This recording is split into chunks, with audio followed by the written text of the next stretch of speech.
శుభోదయం. ఇది శనివారం నవంబర్ 22, 2025. మరో వారం గతించినది మరియు మనం పునరుద్ధానమునకు మరియు ఎత్తబడుటకు సమీపంగా ఉన్నాము మరియు మన ప్రభువు మరియు రక్షకుడైన యేసుక్రీస్తుతో నిత్యజీవమును గడపడానికి దగ్గరగా ఉన్నాము. నా చిన్నప్పటి నుండి నా తల్లి జెనియన్ ఎరిక్సన్ నేను నిద్రపోయే వరకు బైబిల్ కథలు చదివి వినిపించేవారు. ఇక్కడ నేను చిత్రంలో ఉన్నాను. దాదాపుగా నాకు 11 నెలలప్పుడు తల్లి నాకు ప్రవక్తలు కథలు చదివి వినిపించడమే కాకుండా నా కాలంలో దేవుని ప్రవక్తను వ్యక్తిగతంగా తెలుసుకోవాలన్న కోరిక నా హృదయంలో కలిగింది. నేను చిన్నప్పటి నుండి ఒక ప్రవక్తను తెలుసుకోవాలని మరియు చూడాలని, ఆయన మాట్లాడటం వినాలని మరియు ఆయన ప్రజలతో ఎలా మాట్లాడతాడో, ఆయన ఎలా నవ్వుతాడో లేదా ఆయన కళ్ళు మూసుకొని పోబడినప్పుడు ఆయన ఎలా కనిపిస్తాడో చూడాలని, లేదా ఆయన ఏలియా కాలంలో 400 మంది ప్రవక్త యాజకులను ఖండించినప్పుడు ఆయనను చూడాలని, లేదా ఆయన ఆలోచనలు ఏమిటో, ఆయన వేర్వేరు పరిస్థితులను ఎలా ఎదుర్కొంటాడో తెలుసుకోవాలని, లేదా దేవుడు ఒక గుంపు ద్వారా కాకుండా ఒక్క వ్యక్తి ద్వారా తనను తాను ఎలా బయలుపరుచుకున్నాడో తెలుసుకోవాలని ఎప్పుడూ కోరుకునేవాడను. నా తల్లి నాకు చదివిన లేఖనాల ప్రకారం దేవుడే ప్రవక్తతో నేరుగా మాట్లాడాడు మరియు ఆ తరువాత ప్రవక్త వచ్చి ప్రజలతో మాట్లాడాడు. మీ పట్టణం వెలుపల నివసించిన లేదా మీ స్థానిక సంఘానికి రాని ఒక ప్రవక్తను విస్మరించవచ్చని కొందరు మీతో చెబుతారు. అది పూర్తిగా అర్థం లేనిది. దేవుడు ఒక ప్రవక్తను పంపినప్పుడు అతను తన తల్లి గర్భము నుండి బయలుపడక మునిపే ప్రతిష్ఠించి జనములకు ప్రవక్తగా నియమించాడు. ఇర్మియా 1:5. ఇంకా దేవుడు నియమించిన అగ్నిస్తంభంచే నిరూపించబడిన ప్రవక్తను సంగమునకు చెప్పే ముందు 2 లేదా 3 సాక్షులతో తీర్పు తీర్చబడే 9 వరములతో మేము గందరగోళం చేయము. ఒక విశ్వాసి, కాపరి లేదా ఎవరైనప్పటికీ ప్రవక్త స్థానంలో తీర్పు తీర్చడానికి ధైర్యం చేయవద్దు.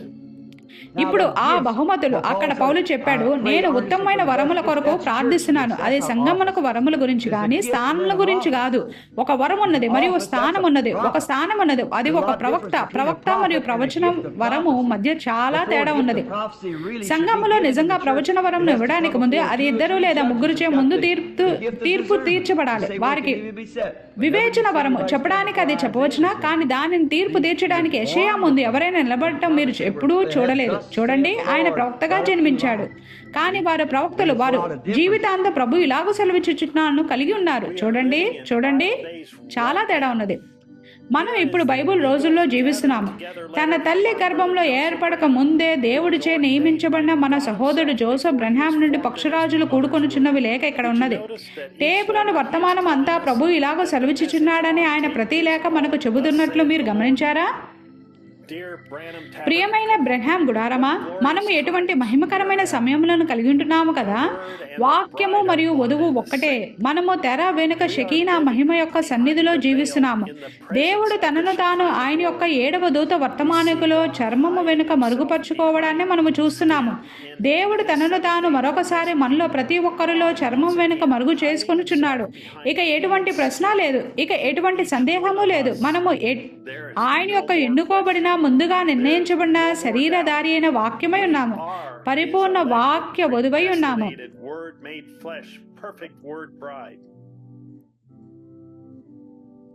ప్రపంచం అంతటి నుండి మనము ఐక్యమవుతుండగా ఆయన యొక్క స్వరము మాట్లాడి మరియు ఆయన యొక్క వాక్యమును పూర్తిగా బయలుపరచడాన్ని, యేసుక్రీస్తు నిన్న నేడు మరియు నిరంతరము ఒకటే రీతిగా ఉన్నాడనే సంపూర్ణ ప్రత్యక్షతను మనకు బయలుపరచడాన్ని మనము వింటున్నాము.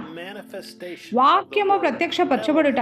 ఎలోహిం శరీరంలో ఉన్న దేవుడు తన వధువుతో మాట్లాడుచున్నాడు. శరీరంలో ఉన్న దేవుడు మనలో ప్రతి ఒక్కరిలో జీవిస్తూ నివసిస్తున్నాడు.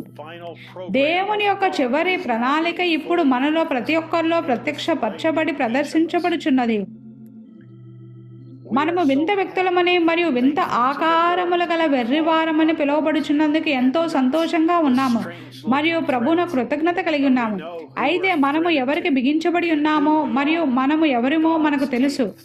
టేపులకు బిగించబడిన దేవుని యొక్క వధువై ఉన్నాము మరియు అది మనల్ని స్వయంగా ఆయన దగ్గరకు లాగుచున్నది. మనము ఆయనతో అనగా నిన్న నేడు మరియు నిరంతరము ఒకటే రీతిగా ఉన్న యేసుక్రీస్తుతో ఒకటవుతుండగా ఇంకా ఇంకా పోవుచున్నది. మనము ఆ తెరగుండా చొచ్చుకొని పోయి మరియు అగ్నిస్తంభంలోనికి వెళ్ళాము మరియు దేవుని యొక్క ఆశీర్వాదములతో బయటకు వచ్చాము. ప్రజలు దానిని చూడలేరు, వారు దానిని గ్రహించలేరు, కానీ మనకైతే అది తేటగా కనబడుచున్నది. ఎందుకనగా మన సంగీత దర్శకుడు మరియు మన నిర్దేశకుడు ఏ ఆత్మలో ఉన్నాడో మనము అదే ఆత్మలో ఉన్నాము. ఆయన యొక్క వధువును నిర్దేశించుచున్నది టేపులలో ఉన్న దేవుని యొక్క స్వరమై ఉన్నది. మనము సముఖపు రొట్టెపై పోషించబడుచున్నాము. ప్రత్యేక పరచబడిన ప్రజల కొరకు మాత్రమే ఇవ్వబడిన మన్నాపై పోషించబడుచున్నాము. మనము తినగల ఒకే ఒక్కటి అదే ఉన్నది. మనము దానిని తినుటకు మాత్రమే అనుమతించబడ్డాము మరియు అది అనుమతించబడిన ప్రజల కొరకే అయి ఉన్నది. ముందుగా నిర్ణయించబడి మరియు అది ఏమిటన్నది ఎరిగి ఉన్న వారికే అయి ఉన్నది. మనం ఎవరమన్నది ఆయన మనతో చెప్పడాన్ని వినడం నాకెంతో ఇష్టం. పెంతుకోస్తు దినంలో దిగి వచ్చిన ఆయనే ఈ దినమందు ప్రత్యక్షపరచబడిన పరిశుద్ధాత్మే ఉన్నాడు. మహిమలో నుండి మహిమలోనికై ఉన్నది మరియు ఆ పరిశుద్ధాత్మ బాప్తీసముతో, అవే సూచనలతో, అవే అద్భుతములతో, అదే బాప్తీసముతో, అదే రకమైన ప్రజలు, అదే శక్తితో, అదే భావోద్రేకముతో, అదే విధంగా ప్రవర్తించడముతో అది తిరిగి దాని యొక్క అసలైన విత్తనమునకు చేరుకున్నది. అది మహిమలో నుండి మహిమలోనికి వెళ్ళుటి అయి ఉన్నది. పరిశుద్ధాత్మ బాప్తీసముతో మనము తిరిగి అసలైన విత్తనమునకు చేరుకున్నాము. అవే సూచనలు, అవే అద్భుతాలు, అదే బాప్తీసము, అదే రకమైన ప్రజలు, అదే శక్తితో, అదే భావోద్రేకముతో, అదే విధంగా ప్రవర్తించడం. మనము ఆయన యొక్క పరిపూర్ణమైన పూర్తిగా పునరుద్ధరించబడిన వాక్య టేపు వధువై ఉన్నాము.